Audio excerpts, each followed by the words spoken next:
The brook trout on Lake Nipigon in northern Ontario were taken to the brink of extinction through human contact. But this clear, cold body of water was given another chance by mankind, and it has come back on a remarkable scale. When you take care of Mother Nature, she gives back.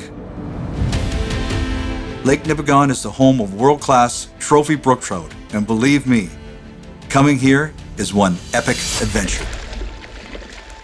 Hey everybody, it's Jeff Parks with the New Fly Fisher, and we're here in Superior Country heading up to Lake Nipigon to fly fish with Tyler Dunn and Tyler Dunn Guiding for trophy world-class brook trout. And this episode starts right now on the New Fly Fisher.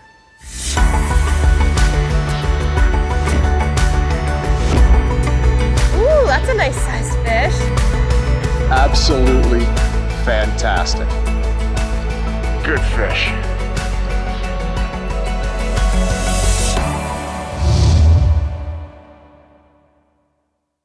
The New Fly Fisher is brought to you in partnership with Destination Ontario, Orvis Fly Fishing, Scientific Anglers, Trout Unlimited, WeatherTech Canada.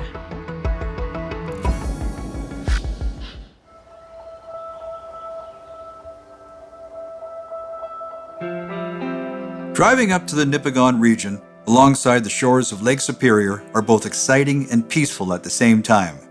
This trek is filled with stunning views and wildlife.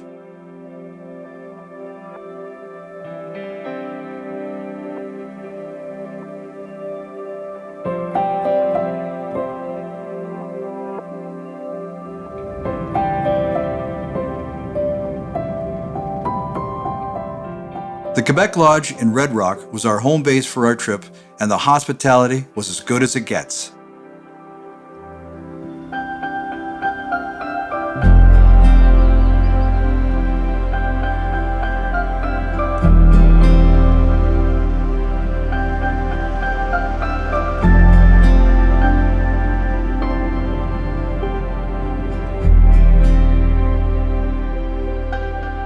What a beginning to a great week of adventure.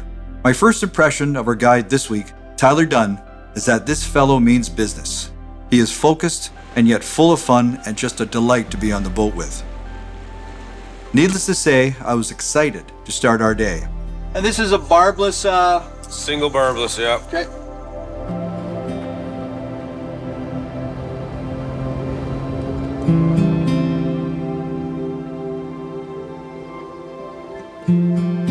It's hard to know where to cast on this lake, as there is good water everywhere. So many large submerged rocks and crevices for these fish to sit and ambush from. I gotta hit that rock.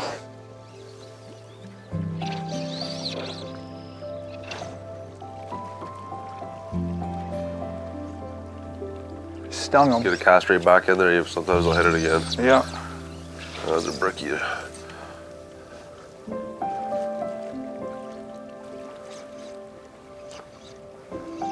Bit right away, eh? Yeah. Didn't see it, but No, me neither. I didn't see it either. no. Hard to see the things.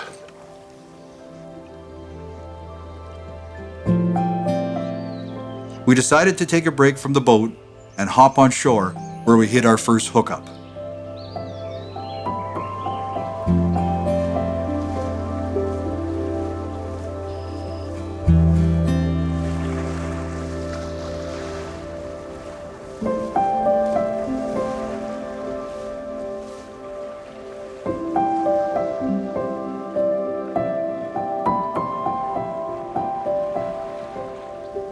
So we're here on Lake Nipigon, but we found a piece of moving water, and fish love moving water, and we're working with a single hand rod.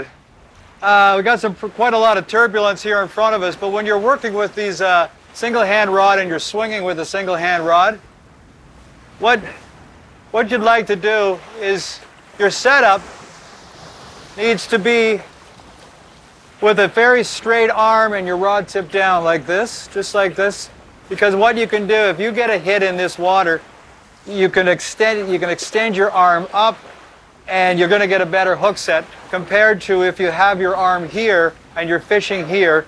And if you do this, you're not going to get much of a good hook set on some of these brook trout. And these brook trout are really hitting the fly fast. And if you're in here at all, you're not going to get a great hook set. But if you reach out, rod tip down, as soon as they hit, rod tip up, that's a good athletic hook set. So try that next time when you're swinging with a single hand rod. You'll get a better hook set, especially when these fish in this kind of water are going to hit it hard and spit it out really fast. Fish on, fish on. Nice. Nice.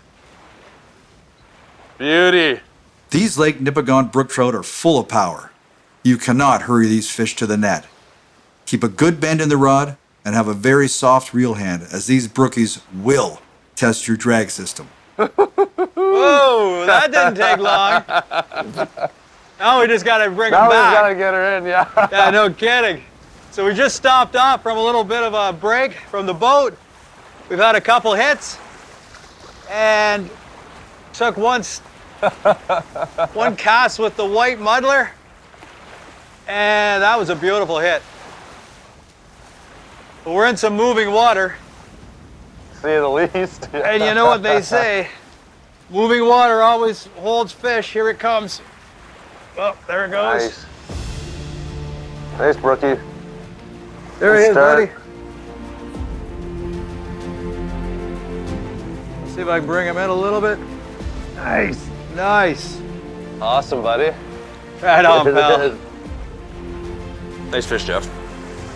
Thanks. Nice fish yourself, buddy. You brought us here. This is your fish.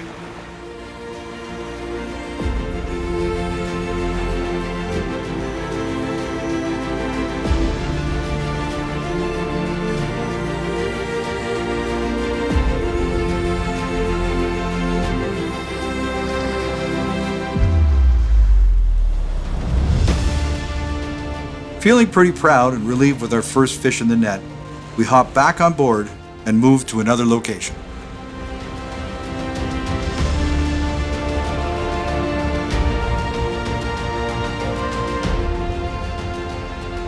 So we're at a new spot here, Tyler. Yep. Can you tell us why we're here? Yeah, absolutely. We're kind of just pounding some shoreline. We're heading up to an area where the fish congregate at this time of the year. We're still in pre-spawn mode. So these fish are moving into the spawning areas, moving out, moving in, moving out. So we're kind of just trying to pick off the early season pre-spawn brook trout that are going to move into these areas, looking for their mates, feeding. Right. So we're here looking for those aggressive early season colored up brook trout. Cool. All right, let's give it a go, see if we can catch do it. one.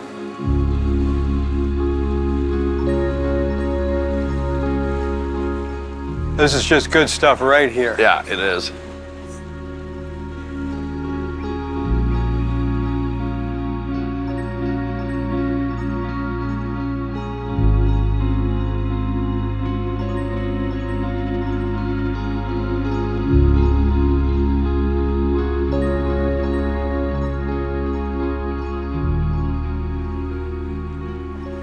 There it is. Oh, You got him he's again. You got him. Nice. Yeah, you do got him. Good job, buddy. All right, nice so this fish. guy, he came out of nowhere. Nice fish, too.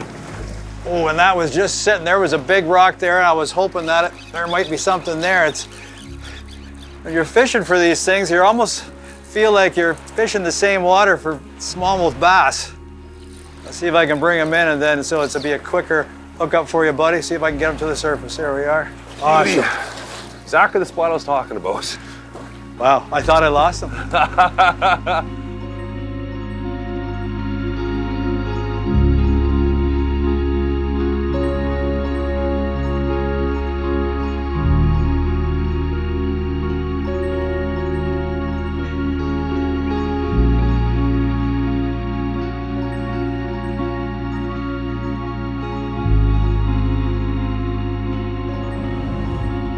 What a comeback these Lake Nipigon brook trout have made.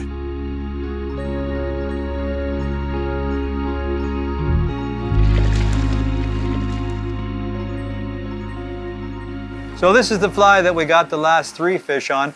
We landed 2, lost 1, and basic bunny muddler is what you would call this, and it's got some deer hair for a collar here, up at the head, and it's got, you can't see, it's hard to see right now because it is wet, but when it is wet, the rabbit tail right here really moves. So we've got a lot of movement, and we got some bulk up here that looks pretty tasty to them.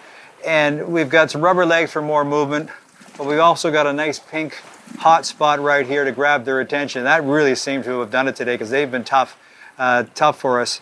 And this is the one that did all the work for us for this last little bit. Patience is always needed out here, and with the black bunny muddler, we were having some great success today. You'd think you'd be able to see them sometimes, and all of a sudden, oh, there's just a brook trout sitting there. Yeah. What the hell? We'll do some sight fishing early on in the year when they go on the sand flats. Right. The sun, like I'm talking May long weekend, early June. We do some sight fishing then. But you have to have the right day.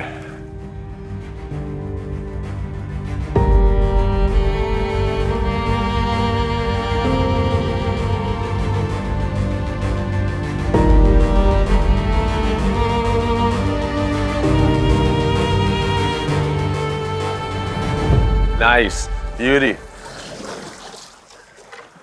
I like this better at the bolt control like this, much better. Well, it looks like black is the winner today. Yeah, another good fish, Jeff. Yeah. Nice. Oh, this one's Nice. This one's going. Nice. This one's going. Wow! Yo, loop-de-loop. No kidding. He's running around like he lost his car keys. Late for work. This is a fast fish. Wow. Nice fish, I know. Wow, they're liking that black. They are. This black has got a little pink belly on it, or just a little pink splash on the belly, and I think that's got him going. I guess I'm gonna have to come this way, pal. Well, you put us on the right spot on this, on this here. Okay, see if I can get him into you. There, nice. Nicely Nice done. one. Beautiful, buddy. Again. Woo! That was a hit. That was a fast fish. Nailed it, bang. Nailed it, yeah. Right at that spot you were Yeah, saying. so that's rocks just money. Yeah.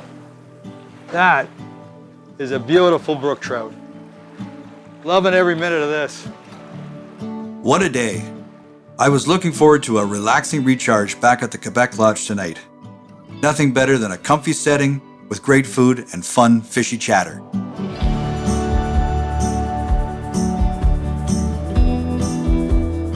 Quebec Lodge is a great place to stay for your trip up in Nipigon with cozy surroundings and terrific food. We spoke with Ray Rivard about his facility. The package that we're offering includes their accommodation, their meals, the guide, the boat, the gas, everything. They just have to get themselves the front door. We will also, for those that are flying into Thunder Bay, we'll pick them up in Thunder Bay as part of the package. There's no requirement for a number of days of fishing or staying here. But a lot of the fisher people will come for 3 days of fishing, so they come in the night before and then they'll fish for 3 days and leave the day after. The package includes 4 nights accommodation, 3 days of fishing. So we try to make it as simple as we can for them, and you know, whether they're coming from New York or from Ireland or wherever and they fly in, we'll pick you up, we'll drop you off. Breakfast and dinners, and we do the box lunch that go out with the guides, so they don't have to worry about any of the meals. Tomorrow can't come soon enough. I am pumped for our next day.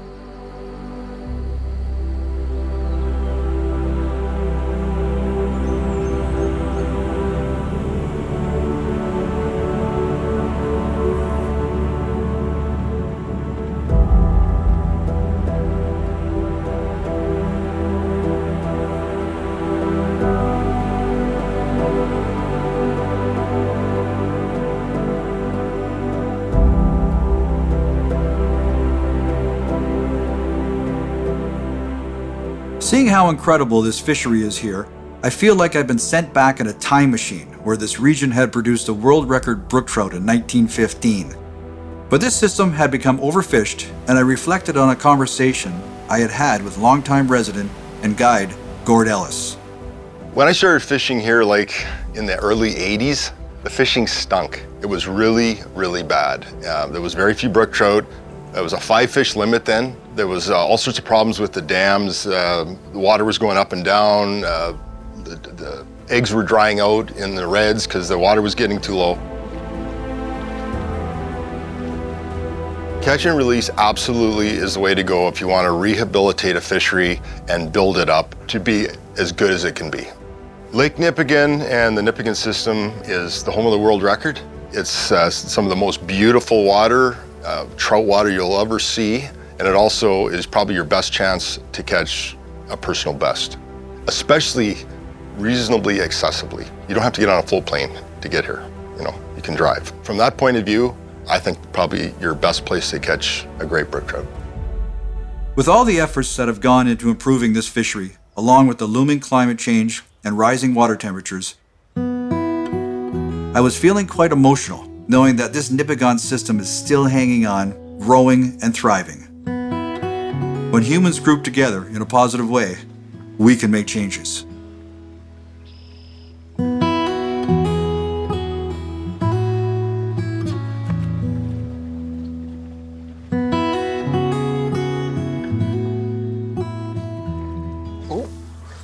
Got the fish, guaranteed. Oh. Got him. Nice. Good job, buddy.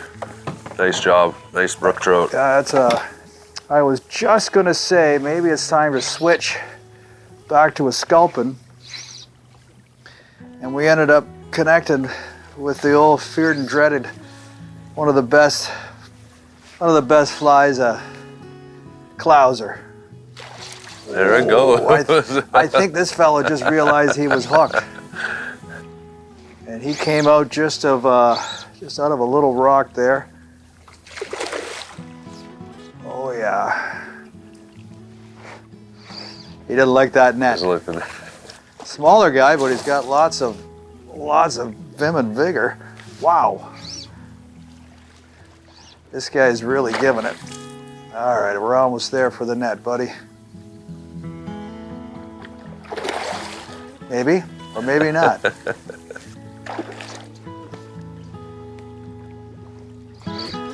All right. Sorry, pal. This guy is not wanting to come in. He sees that net and he's saying, "I don't think so." This fly has some nice gold fleck to it.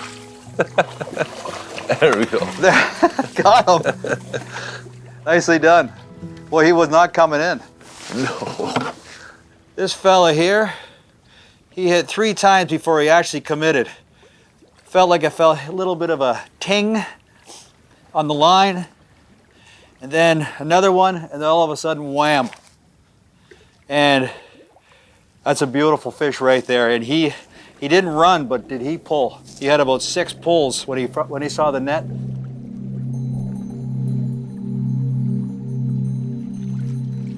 So we're here at Lake Nipigon, and we're working the edges of the lake here, and trying to find the best spot to put this fly. So reading the water, obviously a little bit different than in a stream, but lots of big boulders, and there'll be a boulder here, and it's that pocket in between where these fish, these brook trout, seem to be hanging. We call that the strike zone. So what you're going to want to do when you're working that strike zone, you're going to pinpoint a spot. Try to get it into that little bit deeper, darker water between those boulders where you think they may be, but let that fly hang there for a couple seconds, maybe even 5 seconds. Let it sit, let it drop just a little bit before you start moving it. It may look stunned. When it goes in, if it doesn't move right away, it goes in, it goes down, it looks stunned.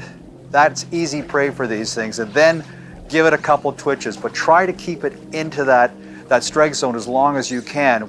A lot of times when people are fishing and they're putting it into that strike zone like that, they start stripping right away, and it's really only in that area where that fish might be for a second. So you want to keep that fly in there as long as you can without it getting stuck to the bottom. keep it in the bottom, and then a couple little twitches just to move it, make it look as though it's maybe coming back alive, and then try to just slowly take it out of that area where you think that fish might be. And that should help getting yourself into a few more fish out here.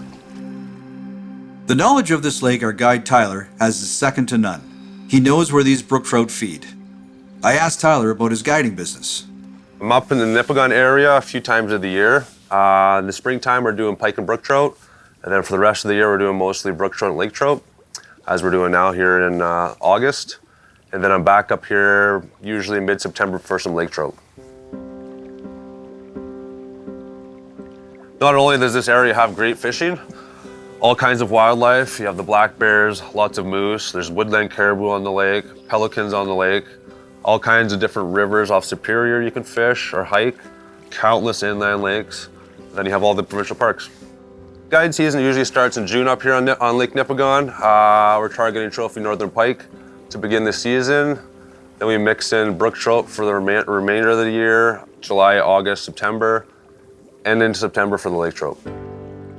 Fall fishing can be tough. We have some predominantly north to northwest winds on the lake. The biggest factor for coming in the fall is that's going to be your best chance of getting a colored up big trophy brook trout. Fire red bellies, you get the white tips on the fins.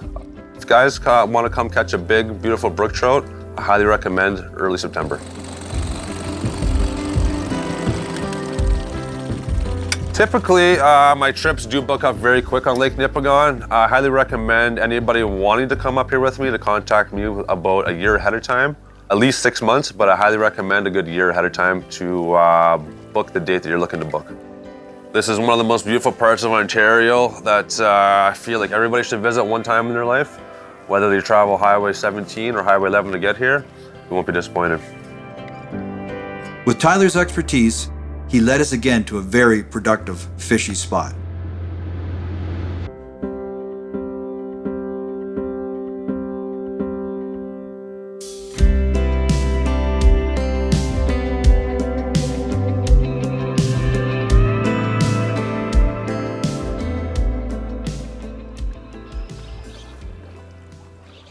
There's it. Fish Nice.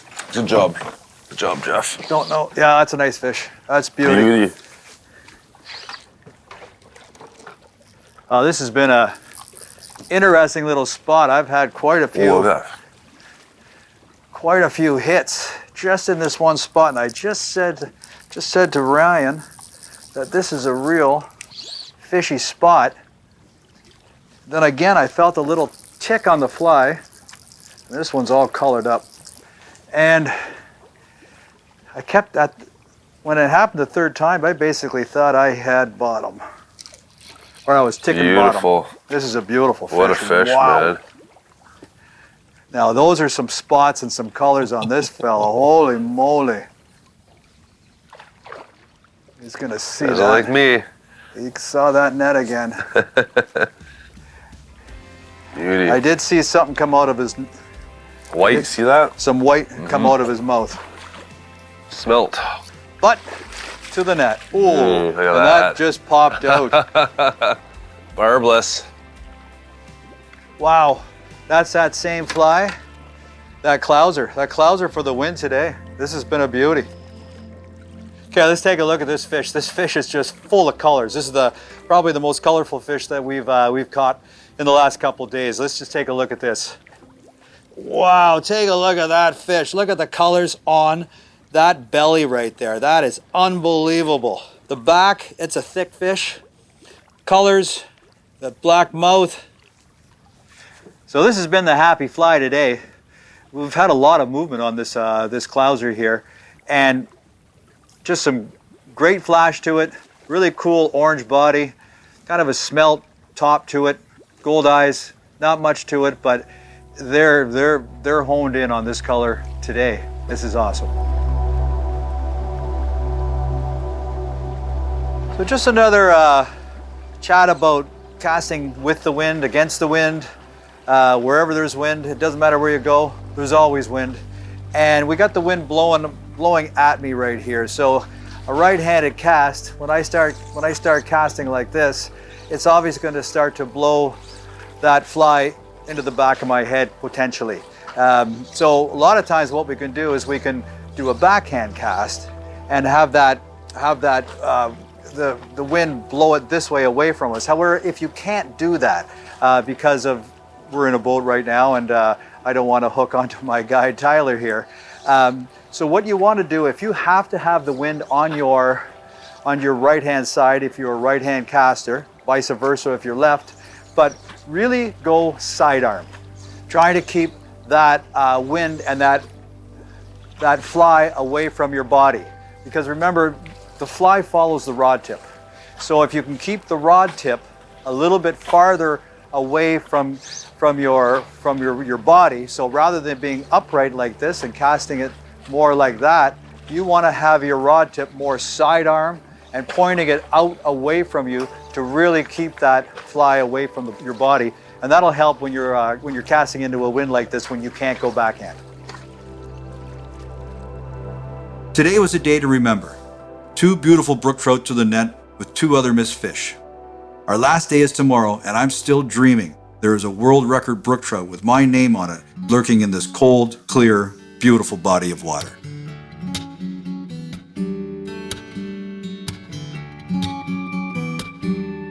After a much needed rest, my excitement level was turned up to full for our final day. It looked like Mother Nature was going to throw a mixed bag of conditions at us today, and I was prepared for sunshine, wind, and rain. Tyler, what do we got going on today? Hopefully some big brook trout. Jeff, we're heading out Lake Nipigon here. We got some cloud cover today. We're gonna go pound some shoreline, look for some big coasters, maybe some pike, maybe a whitefish, but we're really gonna target those brook trout today. Rock piles, rocky points, some shoals. Beautiful. Sounds great. Let's get on it. Let's do it. Okay. Tyler is an absolute wizard at knowing where these fish are, and I had to make sure he had a chance at a little fun himself. Tyler can accommodate all different types of anglers, from conventional to fly.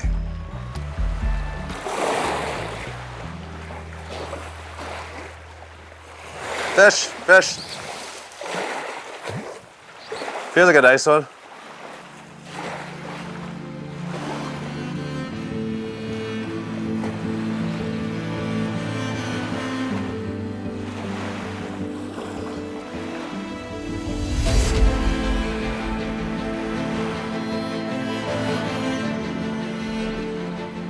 Of course. Nice little guy.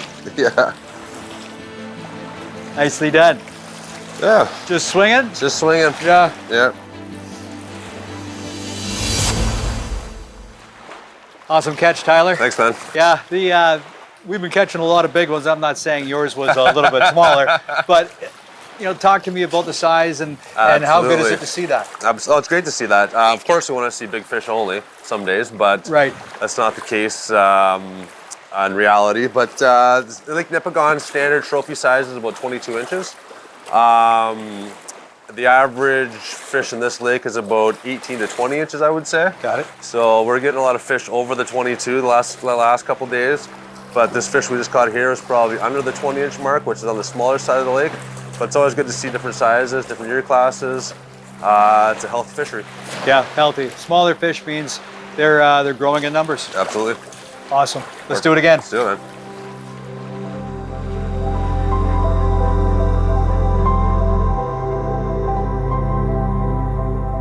Okay, we're just going to talk a little bit about the flies that we were using here this week at Lake Nipigon. Probably the best that we were using was this black bunny leech. So anything with a lot of movement, but white, blacks, greens will work on that. A lot of muddler patterns, so bring a lot of muddler patterns. Clousers, we did very well also on some clousers, and some of these clousers you can make in all different colors. This was a nice pattern that was just a basic pattern, but if you can make it in oranges, which the oranges were working really well for us. And what you can also bring, because we have seen some rises out here, so always bring a mouse pattern with you. A couple mouse patterns or some gurglers. Gurglers always work well in yellows or darker colors. You also need to bring just some big bushy flies, some hexes, any kind of big type of a caddis. And those are the flies that work for us, and those are the flies that I would bring if I were you to come here and be successful on Lake Nipigon. So this is the equipment that we were using this week at Lake Nipigon. I was using a 7-weight, 9-foot rod. You can use an 8-weight if you want. I'm more comfortable with tossing a 7-weight all day. We were using a mid-arbor reel.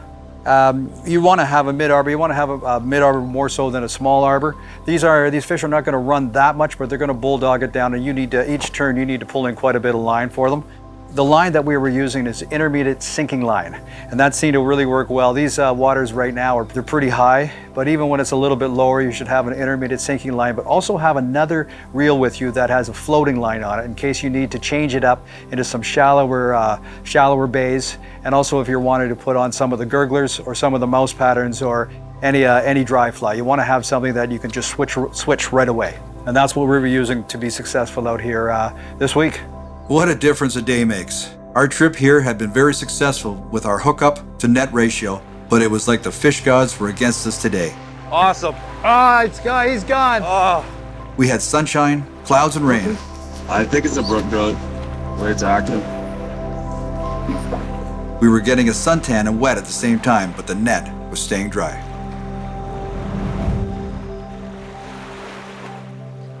Just want to talk a little bit about the back cast now.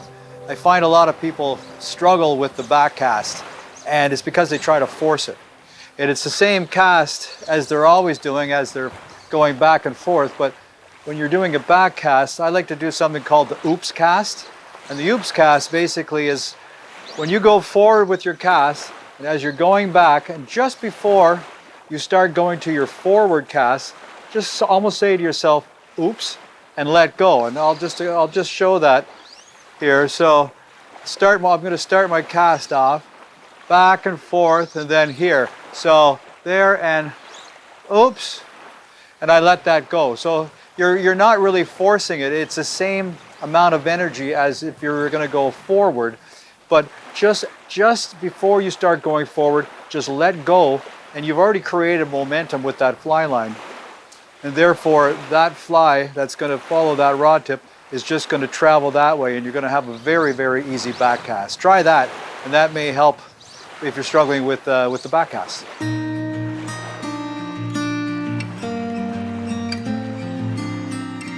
The day was waning, and I was eager to find a good fish before we had to head back to the lodge. When you're with a good guide like Tyler, you know that there is one person in the boat who wants you to catch a fish more than anyone else, and that is your guide. I know there's days out there where I'll get outfished. I also know there's days out there where the fish will beat me up. But nobody, and I mean nobody, will ever outtry me. And I was giving it all for the team today.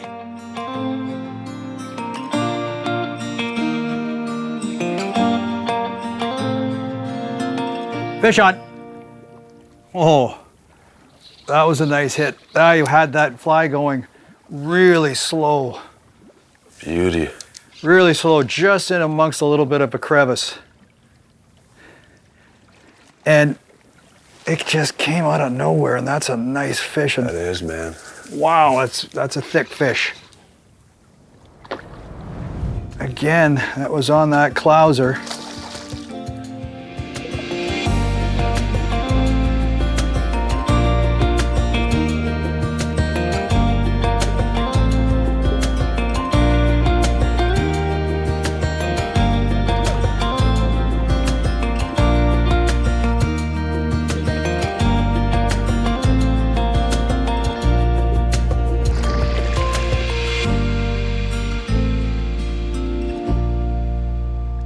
That was unbelievable. What a beautiful colored up brook trout. This is why you come to Lake Nipigon. I can't even talk. That was my best brook trout to date. That was phenomenal.